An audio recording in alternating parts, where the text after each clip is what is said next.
Contohnya, saya pernah bertanya sama seseorang, apakah kita pasti menerima buah perbuatan kita di kemudian hari ya? Gitu. Contohnya misalkan ada seorang laki-laki meninggalkan istrinya. Gitu. Kalau percaya orang Jawa, oh kok kualat gitu.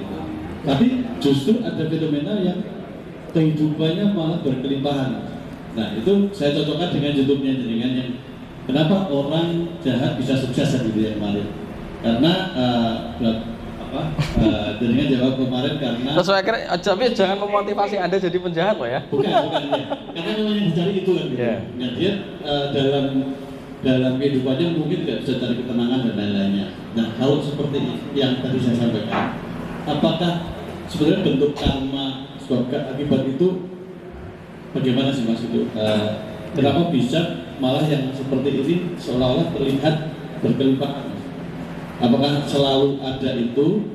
Dan saya pernah bertanya pada salah satu orang, jawabannya adalah mungkin karena wetonnya pas, sehingga dia bisa saling tutup seperti pada zaman-zaman kerajaan dulu gitu.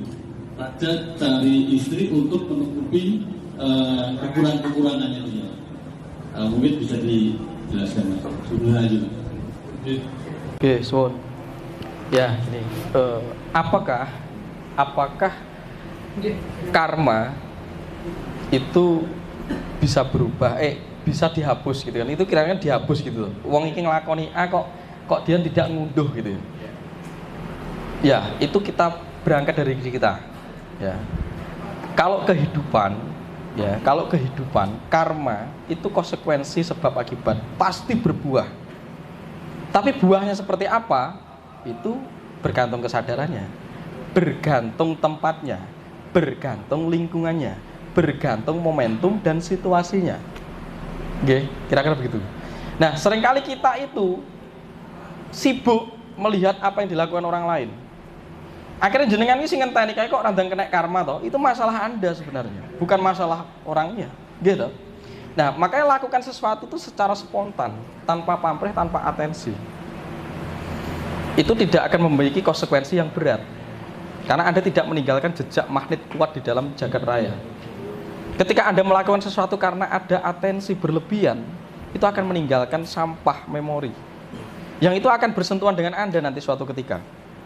Yang akan memantul ke Anda. Makanya nek uang itu, nek melaku itu spontan baik. Nek berbuat baik saja, rasa mbok alasan macam-macam. Ketika Anda berbuat baik hanya untuk aku ben diwahke uang, hanya aku semoga pengemis ini segeranya bisa mencapai kesuksesan. Rasa gak sadar nek bengek, nek pengen berbuat baik saja. Nek pengen berbuat tidak baik dalam arti baik buruk itu kan hanya persetujuan masyarakat kita. Makanya berbuat apapun itu yang penting sadar. Sampai sadar arep mateni wong asalkan sadar aman. Karena konsekuensi itu Anda sendiri yang menanggung. Anda sendiri yang akan memahami. Karena fungsi ketika saya membunuh orang itu pasti ada sesuatu kehendak yang mendorong alam itu sendiri. Karena mungkin pada saat itu orang ini akan membahayakan. Dalam rentan waktu sepertiga, mungkin Anda dijadikan pasangan. Seperti kisah Nabi yang disuruh membunuh anak kecil, gitu. Itu karena Anda dalam ketidaktahuan. Makanya lakukan apapun itu secara spontan atau sadar. Spontan itu suwung, tidak duwe pengarep-ngarep ketika melakukan apa-apa. Kalau Anda memiliki cita-cita, memiliki pengharapan, ya tidak masalah, itu manusiawi. Tapi jangan berlebihan. Kalau berlebihan itu namanya ekspektasi. Ekspektasi itu merusak banget. Itu sangat menyengsarakan kita. Kira-kira gitu. Nah terus sekarang, apakah zaman biyen? Ya, orang kita mempunyai teknik untuk meruat. Makanya sesuatu itu akan berkembang berdasarkan kesadarannya. Kowe nandur karma A, ya suatu ketika akan berbuah. Tapi sekali lagi itu tergantung tempat, waktu, situasi, momentum. Ketika karma ini kamu tandur A, pada lingkungan tertentu karma itu bersifat kegetiran. Karena orang-orang di sana yang Anda sakit itu adalah orang-orang yang sebenarnya sudah sakit di dalam dirinya. Terus akhirnya Anda melakukan itu. Anda melakukan itu karena tercermin dari orang itu sendiri sebenarnya. Akhirnya secara tidak sengaja atau secara sengaja Anda melakukan persakitan. Itu kan berarti cermin antar cermin. Tapi suatu ketika Anda berhijrah di tempat yang lain, Anda membangun suatu yang baru di situ, dari buah yang Anda lakukan menyakuti orang, Anda sekarang mengganti dengan membaiki orang. Kira-kira itu kan? Ya ini bisa buahnya berubah, tetap berbuah tapi buahnya berubah. Ketika karma A tadi hadir kepada Anda tidak merasakan kesakitan. Anda tidak merasakan penderitaan, atau karma itu hanya diminimalis, hanya berbentuk sakit cokot semut, cedit dalam rentan waktu tertentu. Jadi kapasitas magis, kapasitas energi kita memang harus pelan-pelan. Dulu kamu menyakiti A.A. Budi misalkan dalam lingkungan tertentu, itu bisa jadi Anda menyakiti A.A. Budi karena A.A. Budi yang mengundang untuk disakiti. Karena A.A. Budi memunculkan energi yang sama dengan Anda, sama-sama persakitan. Karena A.A. Budi di dalamnya sudah ada persakitan, maka ditegaskan dengan Anda datang ke dia untuk menyakiti. Tidak apa-apa. Ketika Anda datang ke A.A. Budi untuk menyakiti A.A. Budi, itu adalah pesan dari semesta untuk mengingatkan A.A. Budi, jangan lama-lama menyimpan persakitan. Kira-kira begitu. Nah, ketika nanti Anda berpindah tempat, berpindah ruang, berpindah waktu, kapasitas dari A.A. Budi ini tetap berbuah ke Anda, tapi dalam bentuk suasana keadaan yang berbeda. Tetap bentuknya Anda kena karma, tapi karmanya jadi apa? Tetap rasa sakit. Sakitnya apa? Cokot semut, entup kalau jengking misalnya gitu.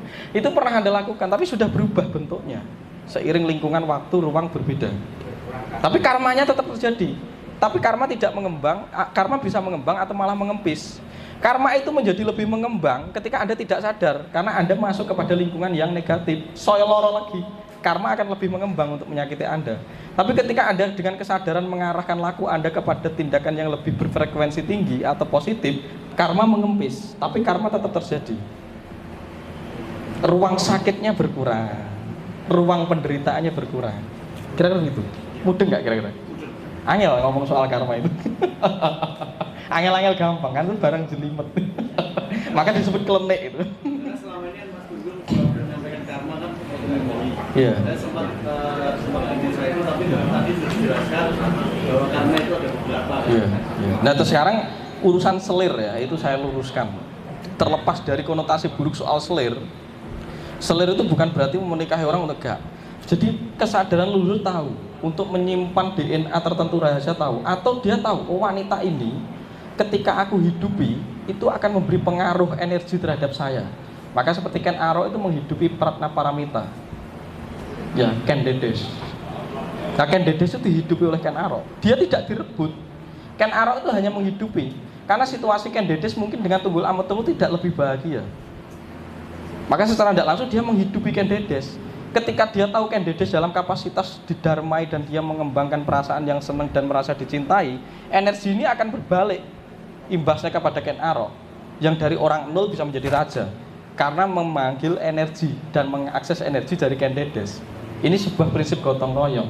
Cuma karena sudah terjadi kekacauan administrasi sejarah dan kekeliruan pemahaman, selir itu hanya dijadikan simpanan, hanya dijadikan alat, hanya dijadikan objek benda pelampiasan hawa nafsu dan eksistensi ego. Kira-kira gitu. Nanti urusan selir tak jelasin meneh, kemarin pengen rabi itu. Dah cukup gitu aja ya kira-kira.